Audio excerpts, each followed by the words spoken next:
Hello friends, હવે આપણે let us read મોર એટલે પાછળ જે વધારાનું વાંચન છે તેના પણ 2 પાઠ લીધા છે. તો એમાંનો પહેલો પાઠ અત્યારે ચાલીએ છીએ. હવે જો લેટ અસ રીડ મોર એ વધારાનું વાંચન આમ તો ખરેખર તમારે જાતે કરવાનું હોય, પણ અહીંયા હું આખો પાઠ તમને સમજાવું છું અને નીચે આપેલી એક્ટિવિટી પણ કરીશું અને પરીક્ષામાં પણ પૂછાશે. હવે પહેલો લેસન છે, પાઠનું નામ છે ધ ગંગા. તમને ખ્યાલ આવી ગયો હશે કે આ ગંગા નદી વિશે છે. આપણે ફક્ત સાંભળ્યું છે, પણ ગંગા શું છે, ક્યાંથી જન્મી છે, આ બધું આપણને આ પાઠમાં જાણવા મળશે. તો ધ્યાનથી સાંભળતા જજો. Reverse are the life line for the mankind. Mankind એટલે માનવજાત. રિવર્સ એટલે નદીઓ એ માણસ જાતિ માટે જીવાદોરી છે, જીવાદોરી સમાન છે. તમને ખબર હશે કે આપણી બધી સંસ્કૃતિ નદી કિનારે જ વિકસી છે. There are many great rivers in our country India. આપણા ભારત દેશમાં ઘણી મોટી મોટી નદીઓ છે. The Ganga is the most important and the greatest river among them. જુઓ, પહેલું તો નદીના નામની આગળ ધ લાગ્યું છે, ધ્યાન દોરું છું. મોસ્ટ એટલે સૌથી શ્રેષ્ઠ, ઇમ્પોર્ટન્ટ એટલે મહત્ત્વની, અને ગ્રેટેસ્ટ એટલે મોટામાં મોટી, સૌથી મોટી. આ બહુ બધી નદીઓ છે ભારત દેશમાં, તેમાં સૌથી મોટામાં મોટી અને ખૂબ મહત્ત્વની નદી છે Ganga. The Ganga is 2480 kilometres long. Ganga 2480 kilometre જેટલી લાંબી છે.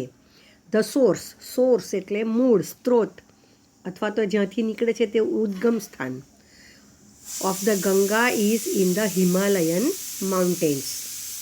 હિમાલયની પર્વતમાળામાં ગંગાનું મૂળ છે. ગંગા નદી નીકળે છે તેને મૂળ કહેવાય, ત્યાં છે. It comes down through the hills.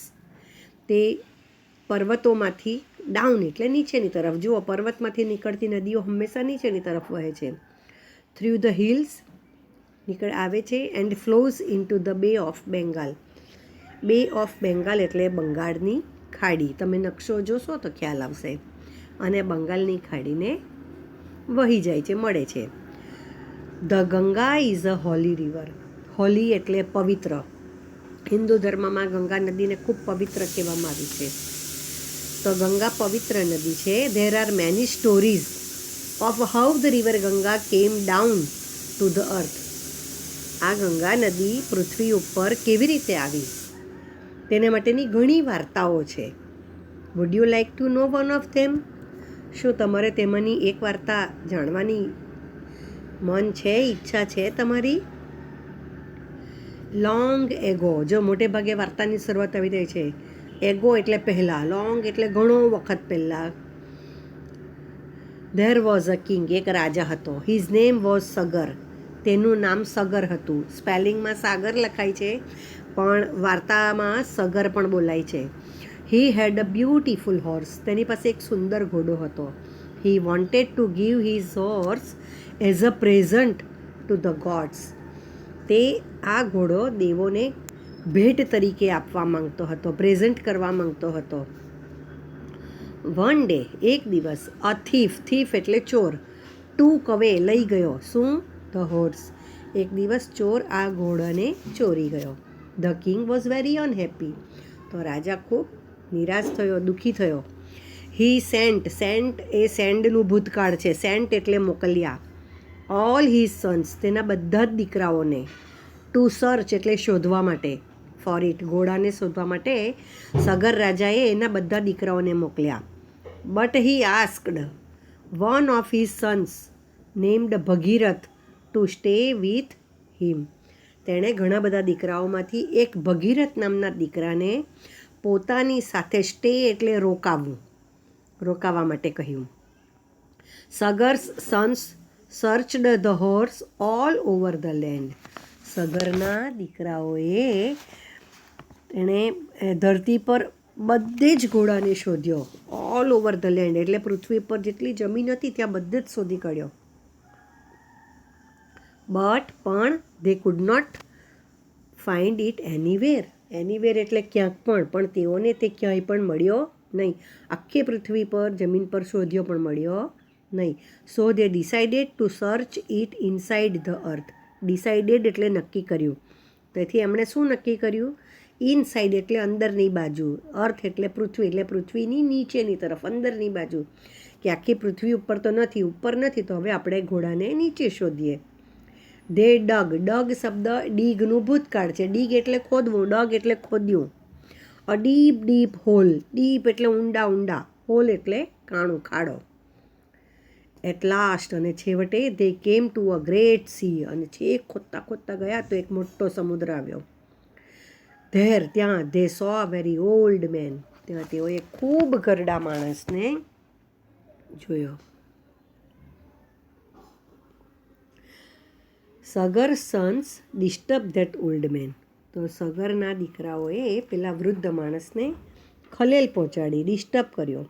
સો, તેથી, હી બીકેમ વેરી એંગ્રી. તેથી તે ખૂબ ગુસ્સે થયો.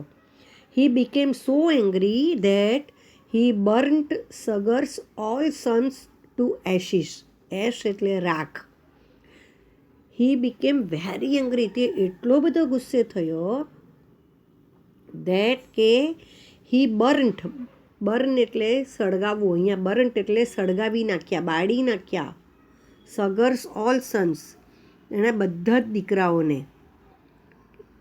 અને કેવા બાળી નાખ્યા? રાખ કરી નાખ્યા. નાવ, હવે, only the water of Ganga food give them a new life. અને પછી એની બધી લાંબી વાર્તા છે કે એણે બહુ ખૂબ વિનંતી કરી, ત્યારે એનો એવો જવાબ આવ્યો કે ફક્ત ગંગા નદીનું પાણી જો આ રાખ ઉપર આવે તો જ આ બધા જીવતા થાય. બટ એટ ધેટ ટાઈમ, પરંતુ તે સમયે, the Ganga was not on the earth. Ganga નદી પૃથ્વી પર હતી જ નહીં. તો શું કરાય? એ એના સગરના દીકરાઓને જીવતા કરવા માટે ગંગા નદીનું પાણી આવે તો જીવે એવું કહ્યું હતું, પણ ગંગા નદી ત્યારે પૃથ્વી પર હતી જ નહીં. તો શું કરાય? She was in the heaven. ત્યારે તો તે સ્વર્ગમાં હતી. Bhagirath was alone at home. અને ભગીરથ એકલો જ ઘરે હતો. તેણે શું કર્યું? He prayed to the river Ganga to come down to the earth. ખરેખર તો એણે તપ કરેલું છે ત્યાં, અને ખૂબ આકરું અને ખૂબ મોટું તપ છે. એ તો હમણાં બધી સિરિયલ્સ આવી ગઈ લોકડાઉનમાં, જો તમે જોઈ હશે તો તમને ખબર હશે. તો એણે ગંગા નદીને પ્રેડ, પ્રાર્થના કરી. શેના માટે? ટુ કમ ડાઉન, નીચે આવવા માટે, ઓન ધ અર્થ. સ્વર્ગ, આપણે એવી કલ્પના છે કે સ્વર્ગ ઉપર છે અને આપણે એની નીચે પૃથ્વી છે અને એની નીચે પાતાળ છે. એટલે પૃથ્વી પર ઉપરથી નીચે આવવા માટે, and bring his brothers two life again. અને એમના ભાઈઓને ફરીથી જીવન મળે એને માટે એણે વિનંતી કરી, પ્રાર્થના કરી. The Ganga was happy to be on the earth. Ganga પૃથ્વી પર આવવા માટે તો તૈયાર હતી, ખુશ હતી. But she was afraid. પણ તેણીને ડર હતો, ગભરાતી હતી. શું? That her fall from the heaven to earth would break the earth. કે જો એ ઉપરથી નીચે આવે તો કદાચ પૃથ્વી ફાટી જાય, પૃથ્વી ભાંગી જાય. કારણ કે ઉપરથી નીચે પડે ત્યારે ફોર્સફુલ્લી આવે, ખૂબ જોરથી આવે, અને જ્યારે પડે તો કદાચ પૃથ્વી ફાટી જશે, એવો એને ડર હતો. Bhagirath requested lord Shiva to held the Ganga. ત્યારે ભગીરથને કીધું એણે કે હું ઉપરથી નીચે આવવા તો તૈયાર છું, પરંતુ હું ઉપરથી નીચે જ્યારે આવું ત્યારે મારો ફોર્સ એટલો બધો હોય તો કદાચ પૃથ્વી ફાટી જશે. એટલે આ પ્રોબ્લેમ સોલ્વ કરવા ભગીરથે શંકર ભગવાને, લોર્ડ શિવા એટલે ભગવાન શંકરને વિનંતી કરી. To held the Ganga. Held એટલે ઝીલવી, એને પકડવી. કે તેણે ગંગાને વિનંતી કરી કે તમે અહીંયા એને ઝીલજો ગંગાને. Lord Shiva agreed. ભગવાન શંકર સંમત થઈ ગયા કે હા. He ask the Ganga to flow down to earth through his long hair. તમને ખબર હશે શંકર ભગવાનની જટા હોય છે, માથા પર વાળનો અંબોડો જેવો વાળેલો હોય છે.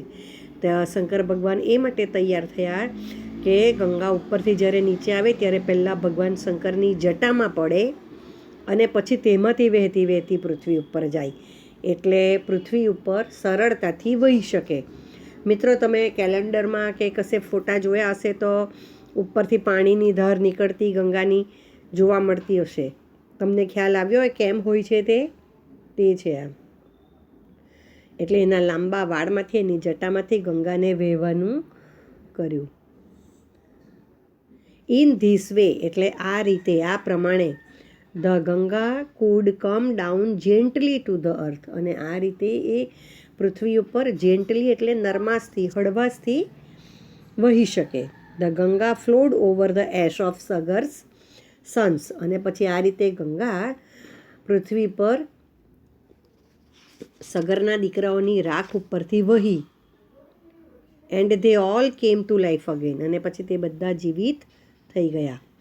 ભગીરથ prayed the Ganga to flow on the earth, અને આ રીતે ભગીરથે ગંગાને પૃથ્વી પર વહેવા માટે વિનંતી કરી. સો, તેથી she is also known as Bhagirathi, એટલે ગંગા નદીને ભગીરથી તરીકે પણ ઓળખાય છે.